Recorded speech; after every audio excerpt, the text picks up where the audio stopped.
ملکوں کے کچھ بٹوارے جو سیاسی بنیادوں پر ہوتے ہیں، زمینی سرحدوں کو نہیں، انسانی محبتوں اور رشتوں کو بھی تقسیم کر دیتی ہیں، تب ان پیاروں کی یادیں ناسور بن کر عمر بھر تکلیف دیتی رہتی ہیں۔ ایسا ہی گہرا گھاؤ میرے دل پر بھی لگا تھا جب ڈھاکہ خالی ہوا تھا۔ ان دنوں میں میٹرک میں پڑھتی تھی، تبھی میری منگنی اپنے خالہ زاد عبدالقدیر سے ہوئی تھی۔ میری خوشی کا ٹھکانہ نہ تھا۔ خدا سے جس کو مانگا وہ مل گیا تھا، اور کیا چاہیے تھا۔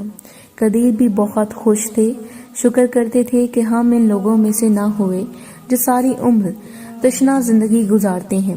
ہم نے جس جنت کا خواب دیکھا تھا، اس کو پا بھی لیا تھا۔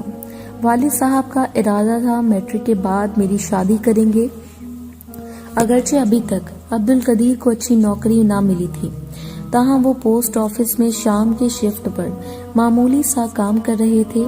وہ بھی تعلیم حاصل کرنے میں لگے تھے، صبح یونیورسٹی اور شام نوکری، یہ بھی ایک مجبوری تھی۔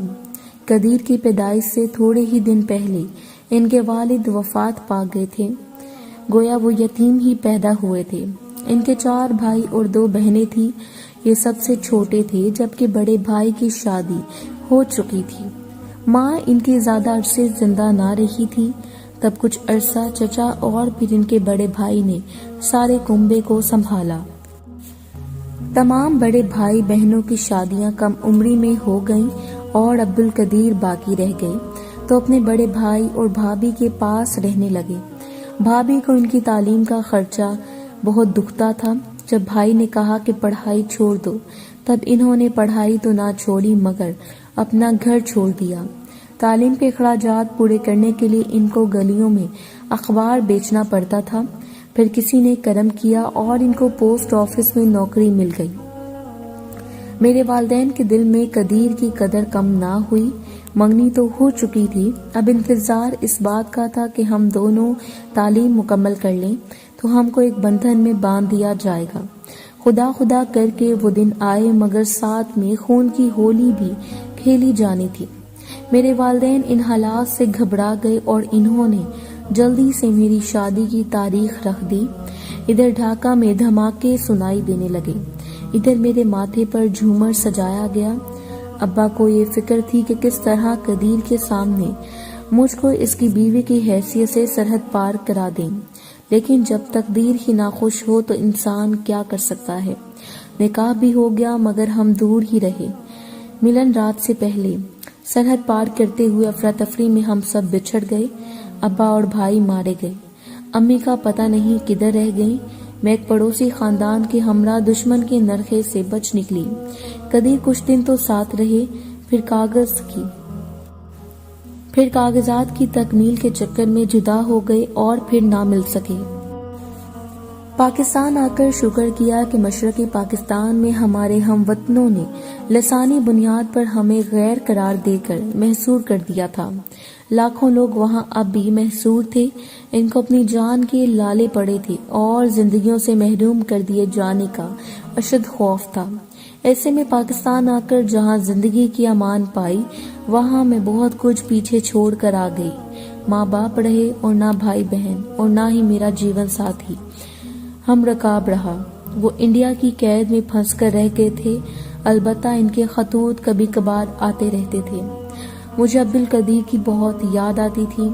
مرنے والوں کا تو صبر آ جاتا ہے، جیتے جی بچھڑ جانے پر صبر نہیں آتا۔ وہی تو اس دنیا میں واحد میرے اور اپنے اور میرا سہارا تھے۔ دن رات میں ان کو یاد کرتی تھی اور رو پڑتی تھی۔ دعا مانگتی تھی کہ اللہ تعالیٰ ہم کو ایک بار پھر سے ملا دے۔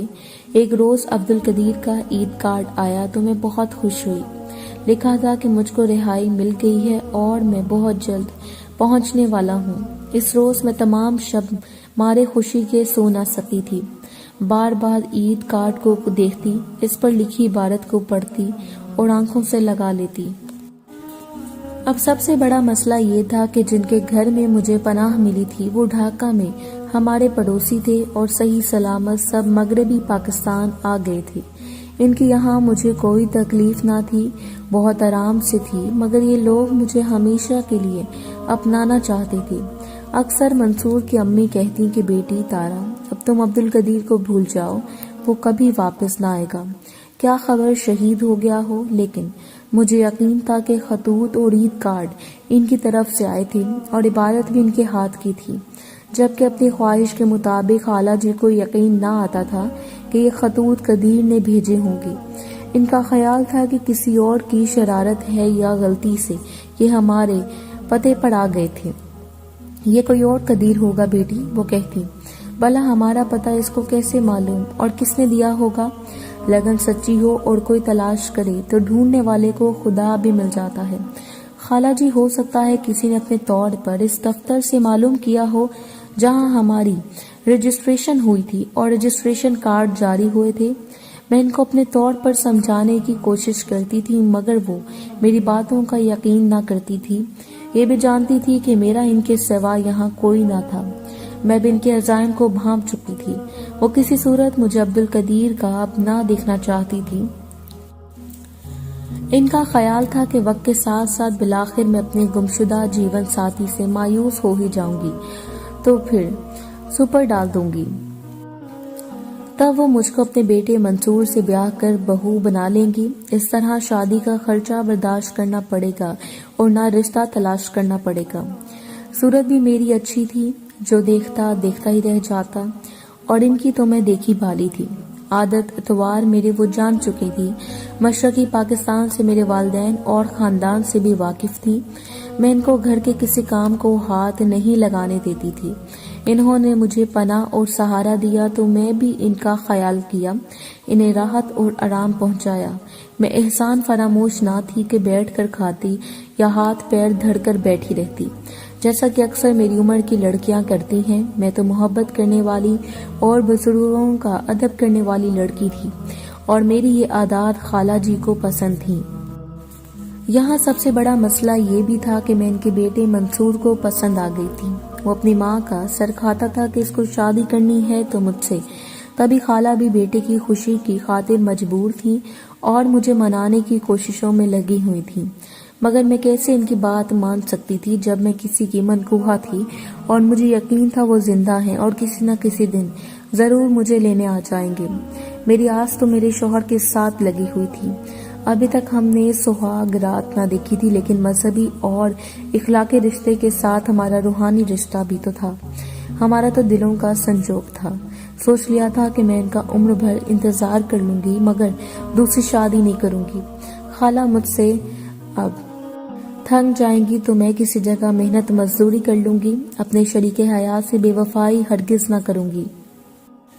بالآخر عبد القدیر نے میرا کھوج نکال لیا اور اپنے ایک واقف کار کو ہماری طرف پیغام دے کر روانہ کیا۔ اتفاق سے اس روز خالہ گھر پر نہ تھی جب قدیر کا دوست آیا۔ اس نے دروازے پر دستک دی اور میرا پوچھا۔ دروازہ میں نے ہی کھولا تھا۔ اس نے مجھے عبد القدیر کی تصویر دی۔ اس کی پشت پر چند سطریں تحریر تھیں۔ لکھا تھا کہ اپنا صحیح پتہ بھجوا دو، میں جلد آ رہا ہوں، تم سے کہاں ملوں۔ کچھ سوچنے کے بعد میں نے اس کو ایک واقف کار لڑکی کا پتہ دیا جو یہاں میری سہیلی بن گئی تھی اور زیادہ دور بھی نہیں رہتی تھی۔ میں نے قدیر کو لکھا کہ مجھ سے اس پتے پر ملنا اور خط بھی اسی پتے پر لکھنا۔ سہیلی کا پتہ اس لیے دیا تھا کہ خالہ سے بات چھپانا چاہتی تھی۔ اندیشہ تھا کہیں وہ قدیر کا خط نہ چھپا دیں اور ہمیں ملنے سے محروم کر دیں۔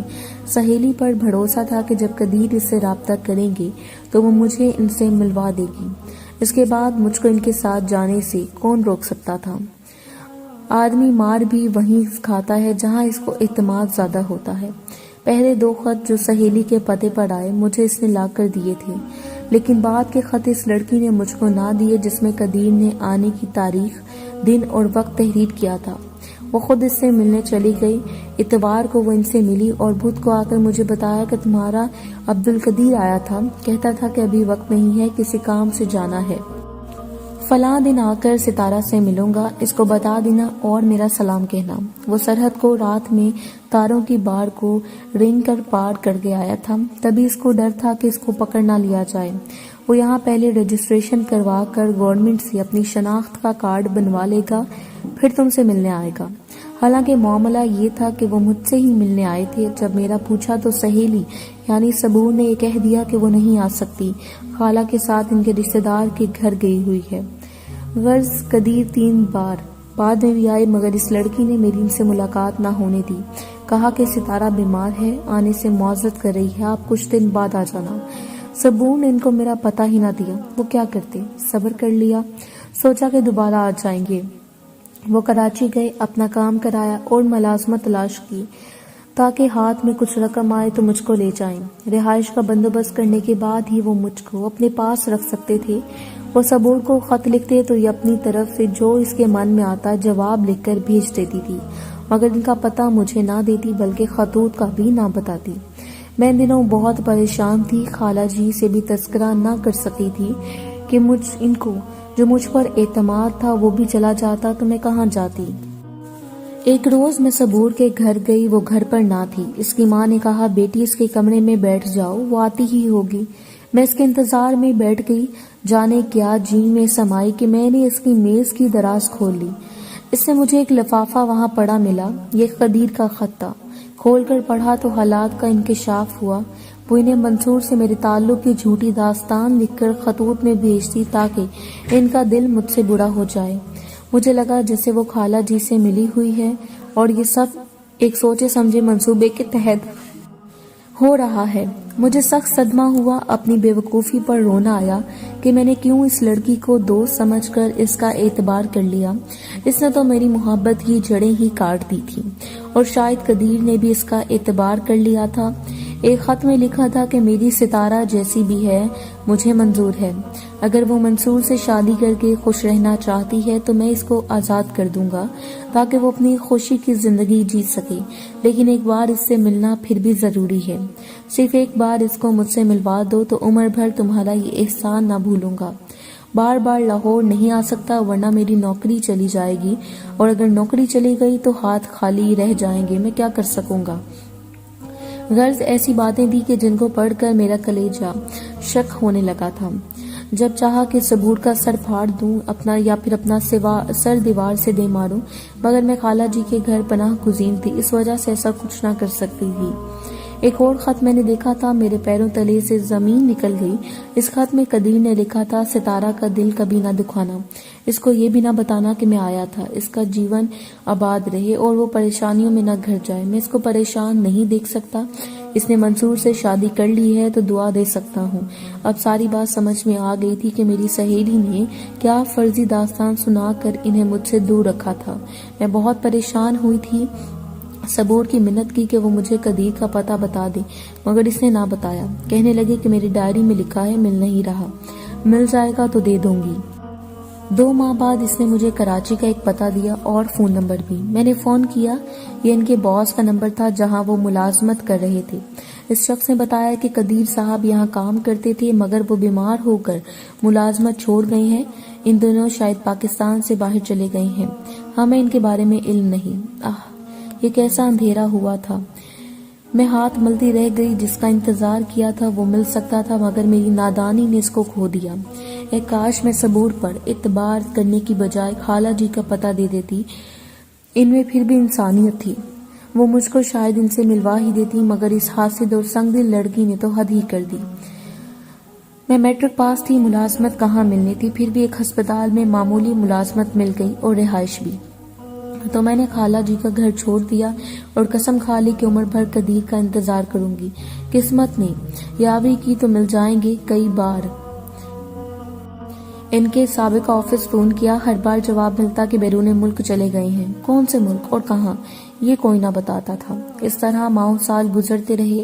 میں نے کئی سردیاں، گرمیاں، خزائیں، بہاریں اس شخص کے ملنے کی آس میں گزار دیں، مگر منقوہ ہونے کے باوجود دوری ہی قسمت نے لکھ دی تھی۔ بالآخر 30 برس بعد یہ انتظار ٹوٹا اور ایک دن میں نے ان کو ہسپتال میں دیکھا۔ وہ اپنی بیوی اور 3 بچوں کے ساتھ تھے۔ آنکھوں پر یقین نہ آیا کہ یہ وہی ہیں اور انہوں نے شادی کر لی تھی۔ دل سے دعا نکلی کہ عبدالقدیر آپ جہاں بھی رہتے ہو خوش اور آباد رہو۔ میرا کیا ہے، میرا انتظار بھی رائے گا گیا اور زندگی بھی۔ اے کاش کہ وطن تقسیم نہ ہوتا تو ہم بھی کبھی جدا نہ ہوتے۔